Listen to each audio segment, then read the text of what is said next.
Carnaval conta a história que a história não conta, como cantou o samba de 2019 da Mangueira. Conta a história do Brasil e dos Brasis. Abre alas para os heróis desconhecidos e reinventa as figuras mais ilustres. Carnaval é conhecimento passado de geração em geração, constrói cultura e perpetua tradições. Não é à toa que as escolas de samba são escolas e muitos ritmistas mestres. Carnaval tem tudo a ver com educação e é sobre isso que a gente vai falar por aqui hoje. É uma honra termos nessa mesa Luiz Antônio Simas, historiador, escritor, educador, compositor carioca, com 30 anos de experiência em sala de aula, fora dela também, que eu já fui em muitos bares, becos e vielas aí assistir aulas do Simas. Formado em História Social pela UFRJ, tem se dedicado a explorar a cultura brasileira, com ênfase em temas como samba, culturas populares, religiosidades. É autor de diversos livros e já ganhou até o Prêmio Jabuti pelo Dicionário da História Social do Samba, em parceria com Ney Lopes.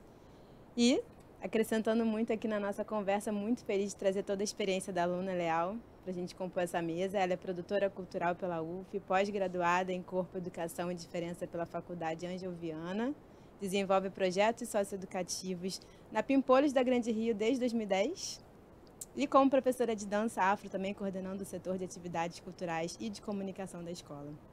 Muito bem-vindos.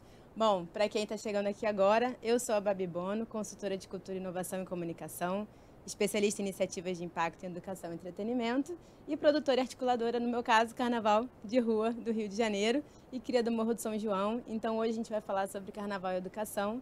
Eu sou uma mulher branca, estou vestindo um macacão branco, um óculos de grau transparente, tenho cabelos longos, castanhos e... Antes de vocês se apresentarem, eu queria que vocês fizessem uma audiodescrição de vocês e já me respondessem.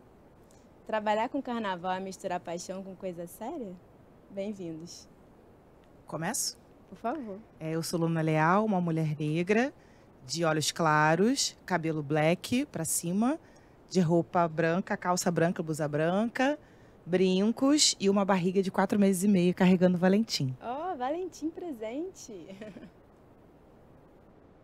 Eu sou Luiz Antônio Simas, um homem branco, estou usando boné. Se não estivesse com boné, eu estaria com a cabeça absolutamente raspada, porque os meus cabelos já se aposentaram há muito tempo.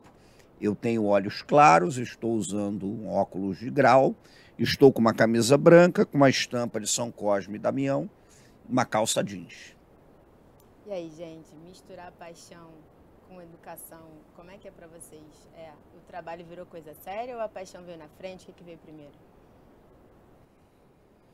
Bom, posso começar? Por favor. Então, eu confesso para você que eu tenho certo receio também de ficar falando muito de trabalho e paixão, porque senão a gente acaba, de certa maneira, em nome da paixão, né, esquecendo algumas dinâmicas de trabalho que são importantes. Afinal de contas, nós somos trabalhadores, né?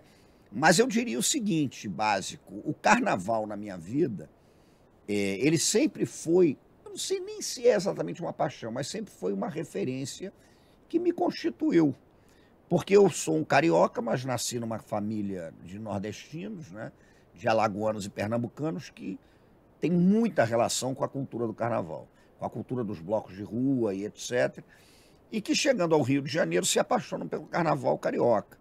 Então, no fim das contas, eu tenho um tio que foi presidente de bloco carnavalesco, de escola de samba. Sou daqueles que só passei carnaval na minha vida no Rio de Janeiro por causa da relação da minha família com o carnaval. E a minha formação é em história. Então, de certa maneira, para concluir, eu acho que eu consegui unir duas coisas que para mim são muito importantes. Uma delas é o carnaval do ponto de vista afetivo, do ponto de vista da constituição de quem eu sou, né, das minhas recordações de infância, das minhas relações familiares com a rua, com a cidade, isso é fundamental. E ainda bem que consegui, de certa maneira, conciliar isso com o meu trabalho, né, como professor, com o meu trabalho como escritor. Então eu diria que, de certa maneira, é uma união entre uma paixão absoluta que eu tenho pelo carnaval, o trabalho que eu faço e também uma união que se fundamenta no fato de que eu considero o carnaval extremamente importante para que a gente possa pensar o Brasil, para que a gente possa falar sobre o Brasil, sobre a cidade. Então, eu diria que é isso. De certa maneira, é trabalho. Eu sempre costumo dizer que é trabalho, né? O carnaval é época de trabalho. Nós temos muitos trabalhadores e trabalhadoras do carnaval, que tem que ser mencionados aqui. Quando você consegue conciliar esse tipo de coisa com os seus afetos, com as suas paixões, etc., fica melhor ainda. Para concluir, eu falo que o carnaval ele não é objeto do que eu estudo ou escrevo. O carnaval é sujeito desse processo todo. Bom, acho que temos histórias semelhantes, né? Porque é uma questão familiar também. O meu pai nasce em Padre Miguel, então a minha avó foi destaque da mocidade, mesmo sendo portelense. Essa relação que a gente tem, relação meio parecida com o futebol, né? Onde a gente tem um carinho pelos outros times, mas a gente não briga, né?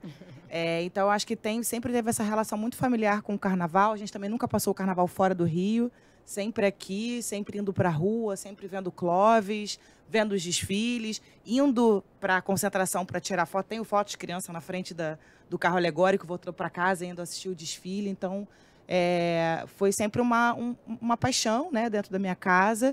E quando eu vou trabalhar com carnaval, eu acho que um pouco diferente, assim, não sei do que o Simas trouxe, tem a emoção, né? Mas para mim o carnaval ele não começa nessa época momesca e ele na verdade não para. Então eu consegui separar um pouco esse lugar da emoção e da paixão, porque ele passou a ser um compromisso para mim. Então o samba paga o meu salário o ano inteiro. Então ele é um compromisso, ele é uma luta, né? Ele é um processo. Eu penso, minha cabeça, meus caminhos pedagógicos passam pelas propostas do carnaval. Então eu já não entro mais na avenida com as crianças e me emociono. Na verdade, eu fico emocionada se dá algum problema, né? Como deu esse ano que o desfile das Mirins choveu torrencialmente e a gente podia ter perdido criança. Mas esse momento que a emoção chega, mas fora isso, é compromisso, é trabalho. Conta um pouquinho pra gente do seu trabalho com a Pimpolhos. Então, eu chego na Pimpolhos em 2010, para ser produtora de um projeto que a escola estava começando, um projeto que já era antigo da escola, mas que a escola estava recomeçando, que era a Escola de Carnaval, que era exatamente essa ideia da gente pegar essa produção, né, do desfile e trazer pessoas para aprenderem como que é esse backstage, né, como é que é essa produção, como é que você faz o carro alegórico, como é que você desenha, croquis, enfim, pensar nessa base do carnaval. E aí eu cheguei para produzir. E desde então eu nunca mais saí assim da escola, né? Eu até uso um termo do Samba da Grande Rio, da Ivete, que ela fala Caxias me abraçou, e realmente foi isso, assim. Caxias me abraçou e na Pimpolhos eu já fiz de tudo um pouco. Já fui produtora, já fiz parte da comunicação, dos passeios da escola. Hoje eu coreografo a aula das baianinhas, né? Hoje já há 6 anos. Dou aula de dança afro na escola. Então, uma escola, de fato, a Pimpolhos foi a minha escola, inclusive nesse lugar da produção cultural, de aprender a escrever projetos. Então, eu fiz uma universidade federal de produção cultural. Eu me formei em produção cultural, fiz pós em dança e agora estou fazendo graduação em dança. Eu aprendi dentro da Pimpolhos a escrever projeto, escrevi o que é uma lei de incentivo, aprendi tudo isso dentro da escola de samba, coisa que a universidade não me trouxe, né? Então, eu acho que a Pimpolhos ela é uma escola para aquela criançada e adolescente que entra, mas para todo profissional que chega para trabalhar também. E com o Malungueto você tem uma atuação no carnaval, né? Malungueto, no carnaval de rua. No carnaval de rua, na verdade, eu começo no carnaval de rua como trabalhadora no Maracutaia, né, que é um bloco de carnaval de cultura popular, digamos assim, né? Vamos falar cultura patrimonial, na verdade, Sim. A gente usa mais esse conceito hoje. E aí eu começo assim, passo pelo Tambores de Olocum também, mas percebi em algum momento que eu precisava estar fortalecendo esse lado político também, né, do carnaval, que é juntar os pretos e pretas da cidade do Rio de Janeiro para a gente falar da gente, né? Para a gente cantar e dançar as nossas músicas. Demais. Sim, mas você já foi homenageado pela Câmara Municipal do Rio, pelos serviços que você prestou à cultura da cidade. A gente falou aqui do seu prêmio Jabuti como escritor. E esse ano você está sendo até homenageado no enredo da Acadêmicos da Abolição. Que chique. Pela segunda vez, é verdade. Então, como essa pessoa que é a essência do que pulsa nas ruas da nossa cidade. Aliás, a rua enreda muito os seus livros, as suas músicas, a sua poesia. Dá pra gente dizer, então, diga aí pra mim, né? O letramento que vem das encruzilhadas moldou o profissional que você é ou o profissional que se inspirou nas esquinas dos subúrbios cariocas? Isso daí é curioso, porque é a segunda vez já que a Abolição, né?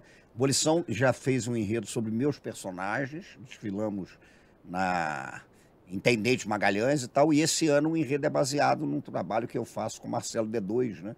Que a gente fez aí um trabalho que tá ligado a um disco do D2 e Boru, e assim tocam nossos tambores, que foi um trabalho que a gente fez. Então a Abolição veio com meus personagens e agora vem com esse trabalho aí. É a segunda vez que eu vou ser homenageado aí em enredo, é muito bacana. Agora eu vou te dizer uma coisa fundamental.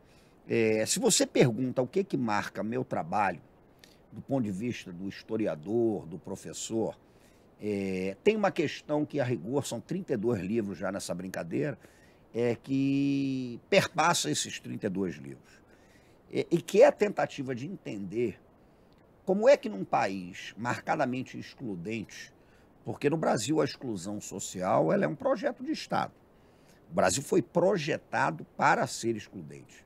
Então a exclusão aqui não é resultado de algum projeto que tenha dado errado, ela é resultado de um projeto que funcionou, que deu certo.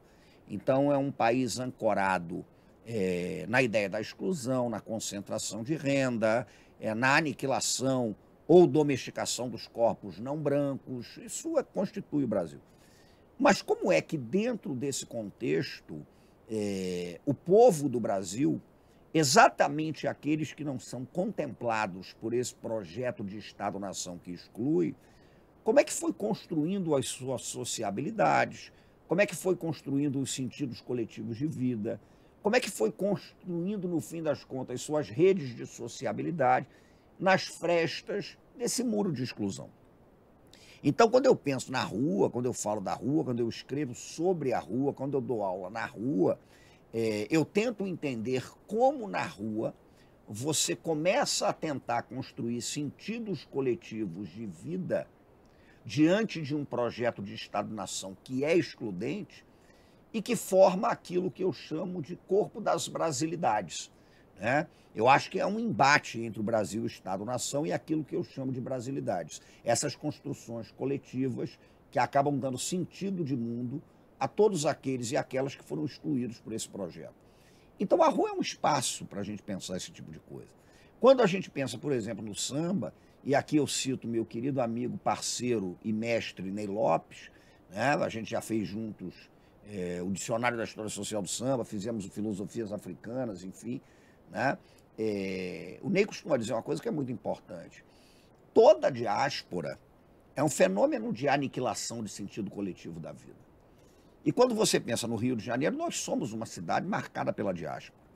Não só pela mais impactante delas, que é a diáspora afro-carioca, é a mais impactante sem dúvida, mas nós somos uma cidade de diáspora cigana, a maior cidade de diáspora cigana das Américas é o Rio de Janeiro. Nós somos uma cidade de diáspora de nordestinos que vieram para cá, né? Nós somos uma cidade marcada profundamente, portanto, por esses projetos que quebram o sentido coletivo da vida. Mas aí acho que tem uma coisa que é fundamental. Se toda a diáspora aniquila o sentido coletivo da existência, toda a cultura de diáspora reconstrói aquilo que foi aniquilado. Então as culturas de diáspora, todas, elas se fundamentam na coletividade. Isso está ligado à história do samba, à história das escolas de samba, isso está ligado à história das maltas de capoeira, isso está ligado à história dos terreiros, dos homolocôs, das umbandas, das encantarias, dos candomblés, dos babassuês, de tudo que você pode imaginar, né?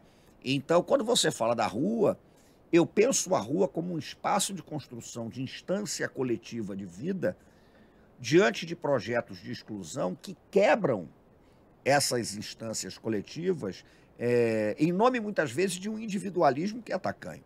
Então, a rua me transformou, evidentemente, estudar a rua me transformou, evidentemente, e, para concluir, como professor, meu trabalho na rua, que já tem 13 anos, né, que eu dou aula na rua, em tudo quanto é lugar, especialmente na Zona Norte, nos subúrbios do Rio de Janeiro, isso parte de uma constatação simplíssima e que envolve também o carnaval.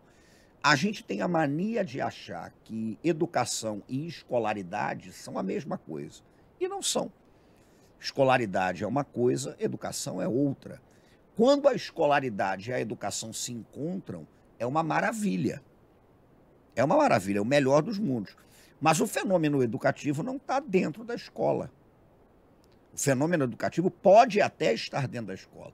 Mas o fenômeno educativo está na esquina, o fenômeno educativo está no terreiro, o fenômeno educativo está no botequim, o fenômeno educativo está na turma de bate-bola, de Clóvis, está dentro de uma escola de samba, o fenômeno educativo está na praça em que a criança brinca, o fenômeno educativo pode estar na igreja. Então, a rua é um espaço de educação também, né? E o meu trabalho é profundamente marcado por isso. Costumo dizer que se tem um tema que eu estudo no meio dessa profusão toda, a grande temática é a rua. E os enredos, ouvindo vocês falando, né, de história, dessas temáticas, das encruzas da rua, os enredos são pura aula de história, pra caramba, não é de hoje, né?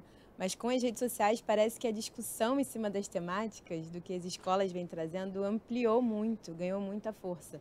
Desde os memes até os cancelamentos, digamos assim, até picos de buscas no Google, no caso do Exu da Grande Rio, no ano passado, né, que foi representado pelo Demerson, teve um aumento de mais de 400% de pessoas buscando no Google o termo Exu.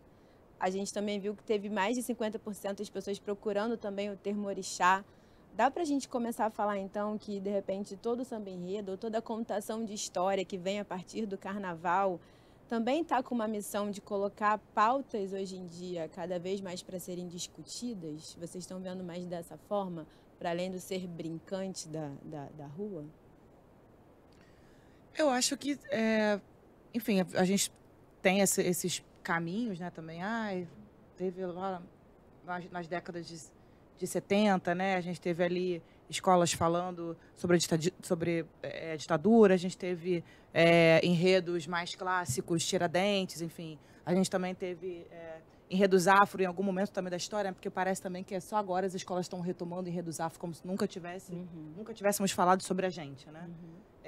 Eu acho que sempre foi o compromisso, é isso que o CIMAS traz, eu acho que sempre foram espaços de educação e de aprendizagem, eu acho que sempre tiveram esse compromisso em contar e falar sobre algo, né?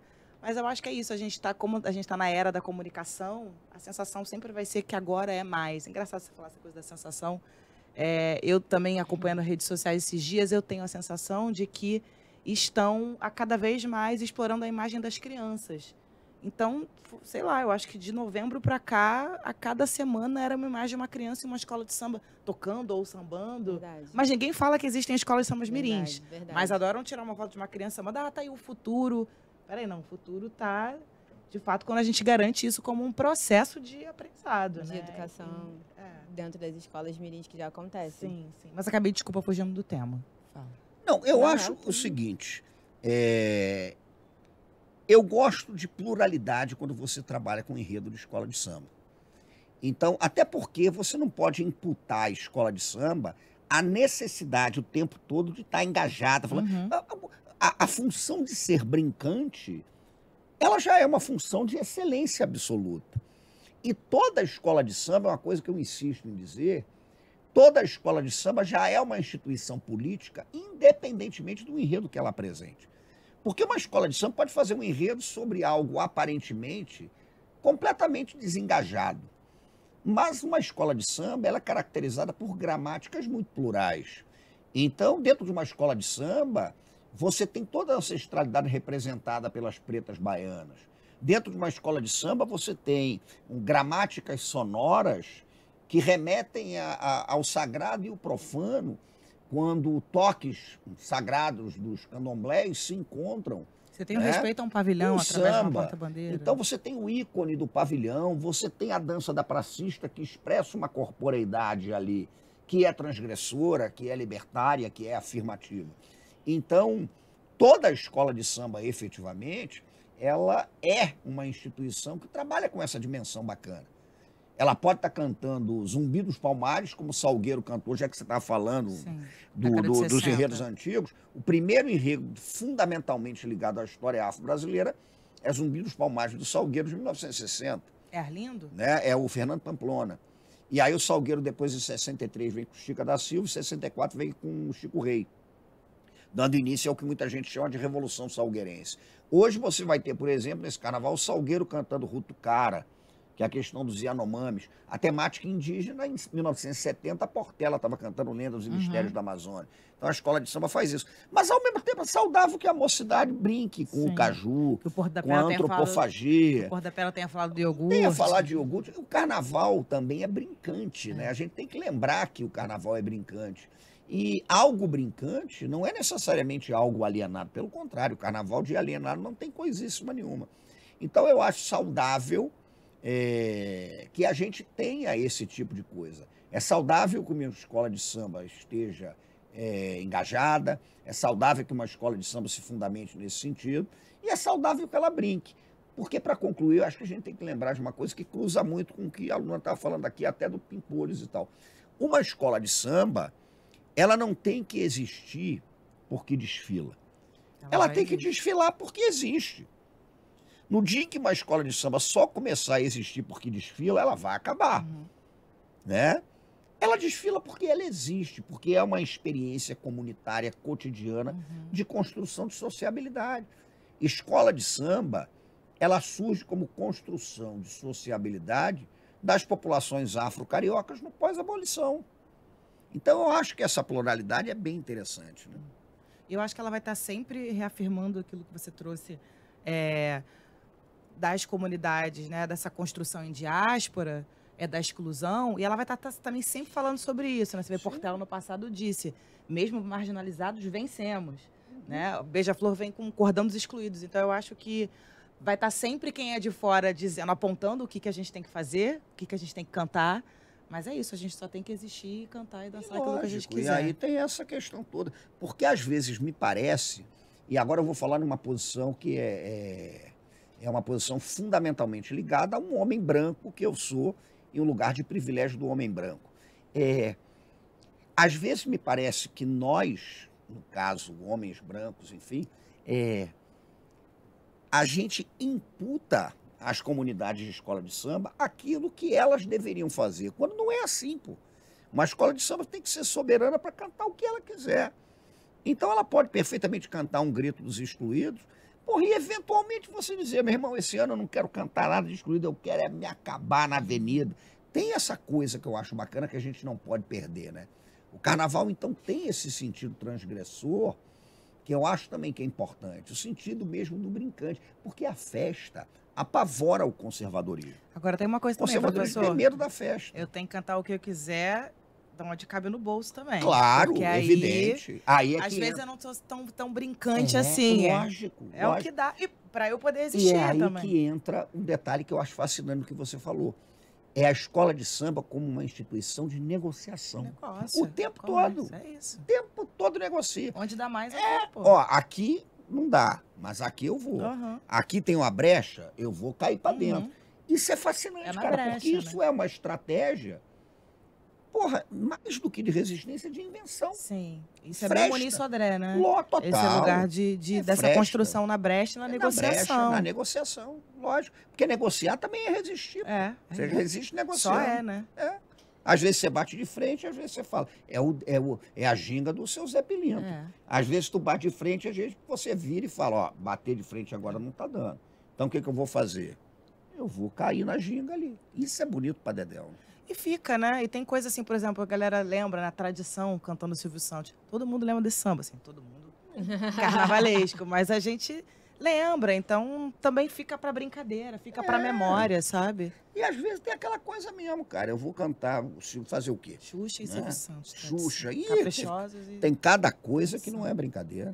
Né? E tem muita gente que deve estar escutando a gente, né? A gente fala muito sobre formação, habilidades, sobre cursos que a pessoa às vezes está fazendo e nem imaginou que pode plugar no negócio, no lado do carnaval enquanto negócio, no lado do carnaval enquanto história, no lado do carnaval enquanto política, olhar para esse guarda-chuva do carnaval e poder aplicar suas disciplinas ali. E tem chegado uma nova geração, né? De compositores, de fazedores, de engenheiros, de negociadores, tem as mulheres também entrando na composição dos sambas, presidindo as agremiações. A gente Olha, pouquíssimas, a gente hein? está chegando, né? É aquilo que a gente tá falando, não Eu- tinha. Mas eu acho que tu Não, tá. ainda tá Eu acho que você tá chegando, otimista tá dessa chegando, história. tá Em relação chegando. a Samba, tu Tem tá uma otimista. outra, Olha. uma outra eu já sei que tem, mas a gente nem tinha, né? A mesma coisa eu falo dos blocos de rua. Até há 15 anos a gente não tinha blocos, por exemplo, formados só por mulheres. A gente não tinha tantas mulheres que tocavam. Hoje a gente tem uma série de blocos que, inclusive, as formações são 100% femininas. Tem alguns outros movimentos que começam a acontecer. Vocês acham que a partir disso vem uma contação dessa história também do Brasil Nova, com novas perspectivas? Como é que estou sendo muito otimista ou o que vocês estão enxergando que está vindo também para quem está entrando agora, para quem está querendo, de repente, trabalhar com carnaval, para quem olha para isso na sua habilidade de formação e tem o carnaval como paixão? Qual seria a fresta que seria interessante começar a olhar? Olha, dentro da minha experiência, né, o que a gente tem lá na Pimpolhos? A gente tem um produto, um negócio social chamado Carnaval Experience. Que legal. Ele foi pensado porque a gente vive, isso é importante dizer, né? A Pimpolhos, ela tem seu próprio CNPJ, né? Ela é uma instituição autônoma, ela não é vinculada à Grande Rio nesse sentido de verba, então a Pimpolhos escreve seus projetos na lei de incentivo, em edital, ela tem seus próprios patrocinadores, luta muito para segurá-los, né? Para que entendam que o nosso trabalho é um trabalho de continuidade, é um projeto, né? É uma associação, né? Uma ONG, assim como as outras escolas, né? Um Grêmio Recreativo, então ela precisa existir o ano todo. Então, só que esse terreno da lei de incentivo, enfim, dos editais, ele é um terreno que é fofo, né? Então dá para pisar nele e dizer, olha, com certeza ano que vem eu continuo com o mesmo patrocinador para manter as minhas oficinas acontecendo. Então a Pimpolhos pensa nesse negócio social para que esse negócio possa gerar renda para dentro de casa, para a gente mesmo. Então o que começa a acontecer a partir desse momento? A gente tem jovens ali que, pela Pimpolhos, tiveram bolsa de inglês, no curso de inglês em Caxias, bolsa de dança, vão ter uma formação nesse campo artístico e conseguem trabalhar no próprio produto que a escola, o próprio produto de turismo que a escola tem. Então, eu me formo nessa escola e eu trabalho dentro dessa escola no produto, no negócio social que ela tem. Então, eu ganho dinheiro dentro de casa.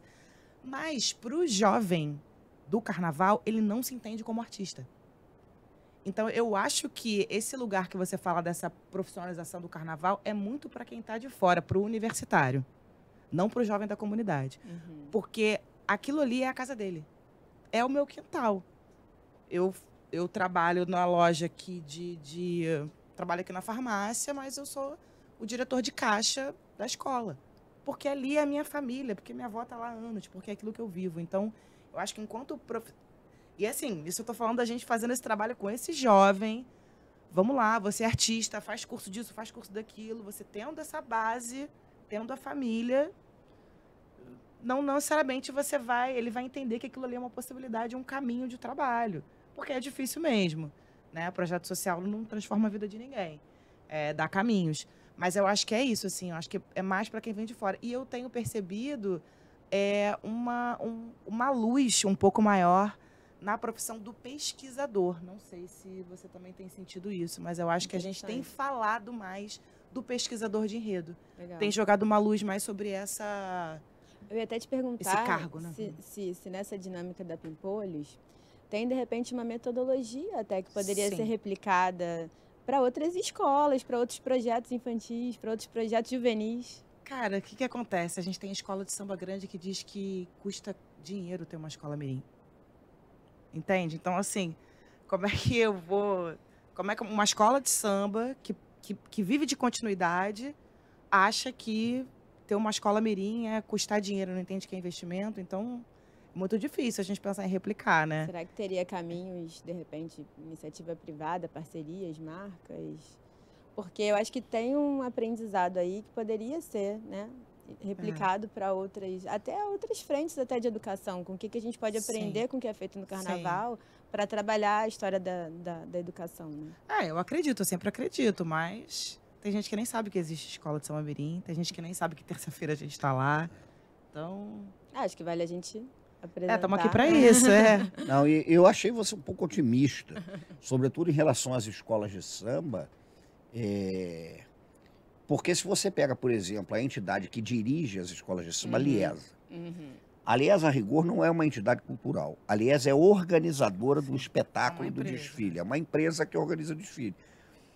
E a Aliesa tem muito pouca noção disso que a gente está discutindo aqui. Você quer ver um calcanhar de Aquiles, que ainda precisa melhorar muito? Eu trabalho dentro do carnaval. O próprio corpo de jurados dos desfiles de escolas de samba, O som. ele deixa muito a desejar. Mas em relação ao corpo de jurados, por conta de um detalhe que é curioso. O corpo de jurados, com exceções que ainda bem existem, ele não é constituído por gente que tem vivência de escola de samba.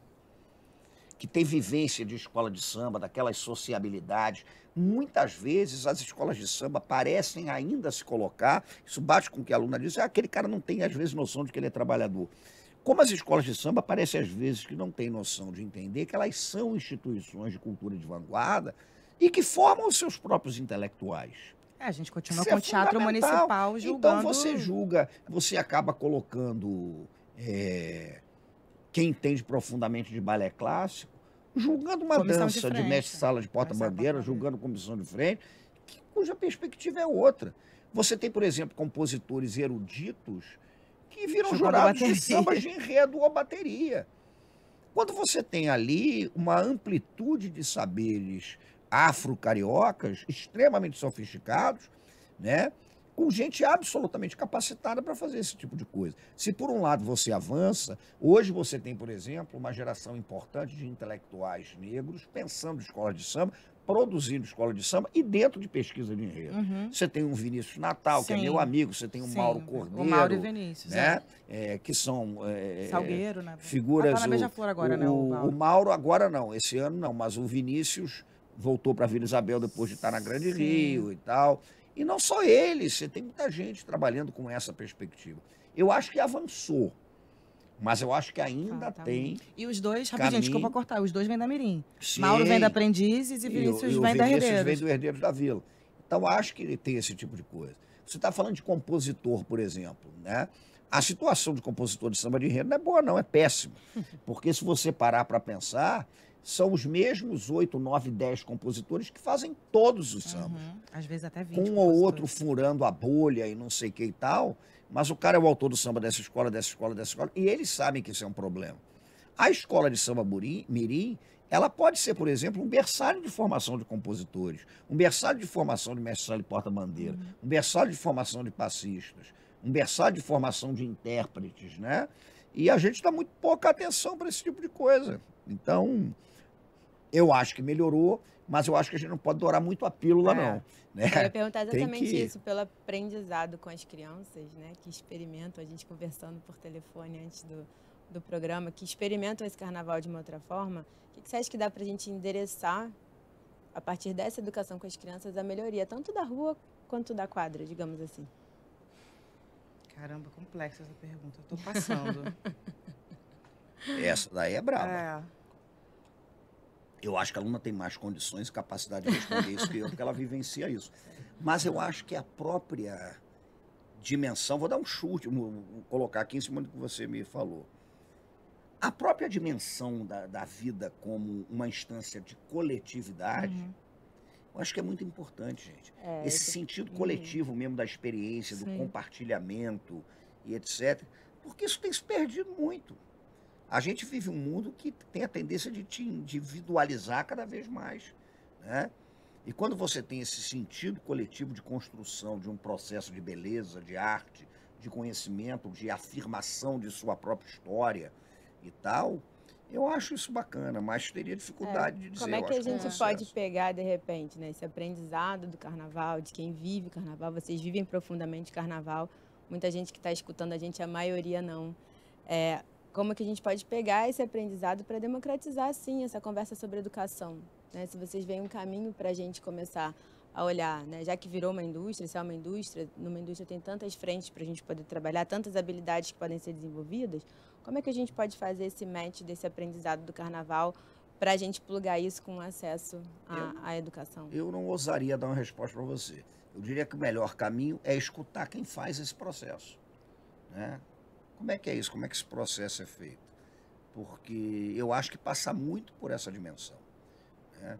A dimensão do sentido coletivo, a dimensão da construção, a dimensão da alteridade, a dimensão também, só uma breve colocação que eu tenho certo medo. Eu vejo muita gente fazendo uma confusão no carnaval, e mais hoje até no carnaval de rua. Agora eu vou fazer uma pequena provocação aqui. Tem muita gente que confunde um evento da cultura com a cultura do evento. São duas coisas completamente diferentes. A cultura do evento, ela é destituída de organicidade. É a cultura do evento, aquela coisa que você tem que fazer evento o tempo todo. Tudo bem, evento é legal, não, evento. O evento da cultura é outra coisa. O evento da cultura, ele tem uma dimensão orgânica, ele tem uma dimensão de construção coletiva, ele tem uma dimensão de construção cotidiana, né? Eu acho que a gente devia buscar mais essa organicidade no carnaval, sabia? Porque senão a gente fica investindo muito nos mega eventos, que são muito pautados, inclusive, pela mercantilização, né? E evidente que há um aspecto da economia do carnaval que é muito importante, mas o carnaval transcende isso também, né? No fim das contas, você está tentando passar ali, você está construindo sentido de vida, cara. Você sabe o que é, por exemplo, quando um Salgueiro desfilou com o Zumbi dos Palmares, quando a Vila Isabel desfilou com o Kizomba, quando o Grande Rio desfilou com o Exu, você tem uma questão ali que é de uma profundidade que é muito mais ampla do que simplesmente você gerar uma circulação do capital. Mas é uma dimensão mesmo de política afirmativa. Sim, de capital É uma cultural, dimensão, né? lógico, tem um capital simbólico, cultural, que é crucial. Eu tenho medo também que a gente se perca um pouco nessa dimensão de uma economia do carnaval que é importante, que é fundamental, mas sem estar atento que tem um capital simbólico e cultural, sem o qual a festa não existe. Ela está fincada nessas raízes sólidas, né, que são constituintes da cultura. Né? Mas eu acho que é importante, então, mesclando um pouco com a sua pergunta anterior, né? Isso, tomar cuidado para a gente não cair só em um lugar do mercado, mas é isso, é capital cultural. Então, Isso. essa galera é o E tem é o mercado valor, também, lógico. é com que eu trabalho. Então, eu acho que eu fico pensando nisso. A gente sempre, as escolas ficam ainda, depois de 20 anos, quebrando a cabeça em como aplicar a Lei 10.639. Enquanto uma escola de samba está aplicando e falando sobre isso, aí eu vou falar no caso da Pimpolhos, né? Até lembrei o Simas que a gente convidou ele em 2016, a gente veio fazendo, em 2012 a gente fez as Maravilhas da Pequena África, 2003 fizemos a Maravilhas da Pequena África parte 2, fizemos 100 anos de samba, esse ano estamos fazendo as Matriarcas do Samba, então a gente está sempre falando sobre a gente, né? Então a gente está sempre pensando em como que eu vou falar sobre isso com as crianças? Como é que eu vou... A gente tem um projeto chamado Carnaval Pedagógico, que é pegar o enredo daquele ano e destrinchar através de oficinas. Então, a gente tem a nossa metodologia. Então, como talvez eu possa replicar essa metodologia para o ensino formal, né? E, ao mesmo tempo, como eu posso pegar esse jovem e fazer com que ele compreenda e consiga investir e pensar que ele, sim, faz parte de um mercado da cultura. Isso. Perfeito. Sabe? Que a gente está formando, a gente está criando tecnologia. Tem uma Economia- tecnologia que a gente está fazendo. Economia criativa mesmo. Né? Isso é importante pra caramba. E agora, no caso, você pode falar perfeitamente disso. A Pimpolhos, por exemplo, formou gente muito capacitada que hoje está na Grande Rio. Na ponta do carnaval, Sim. mestre sala, porta-bandeira, diretor de bateria. Porque os caras estão na ponta do carnaval, Não gente. só a Pimpolhos, né? Mas a gente várias. todas, assim, quase todas têm tem Enquanto sua base educadores, né, que vocês são, quais são os desafios que você acham, então, nesse sentido, para a gente conseguir incorporar o carnaval numa educação formal? Olha, primeiro que a gente está aí com esse avanço das religiões cristãs, então, assim, trabalhar o carnaval dentro de escola, eu já estou... Porque eu faço muitas oficinas dentro de escolas públicas, então eu já estou chegando num ponto de ter que perguntar para a direção se eu posso levar tambor, se eu posso falar de carnaval, então... Eu não sei, aí eu tô pessimista, na verdade, né, nesse ponto. Eu acho que... Somos dois. Porque eu acho que a primeira coisa é transformar isso numa discussão ampla da sociedade. Porque será que a escola formal quer isso? Essa que é a grande questão. Eu né? acho que não quer. E às vezes a gente chega à conclusão que não quer. Então, é muito complicado. Eu já tive circunstância de ter que falar numa escola, por exemplo, e quando eu fui falar de uma determinada temática ligada ao samba, ao carnaval, aos enredos, uma parte dos alunos eles se levantam. E se levantaram exatamente por conta de questões ligadas ao fundamentalismo religioso. Então é complicado. É uma batalha que a gente tem que travar? É uma batalha que a gente tem que travar. É uma discussão importante? É uma discussão fundamental. Agora, a escola formal está numa situação muito difícil. A escola formal está tendo que lidar com um novo ensino médio que é aterrorizante, né? É muito complicado.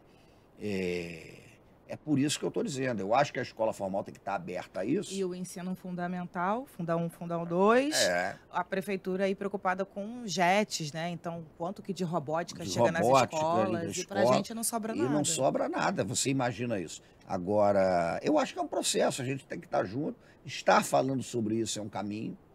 Tentar levar isso para a sala de aula é um caminho, né? Perigoso, mas é. É um caminho que você tem que se arriscar.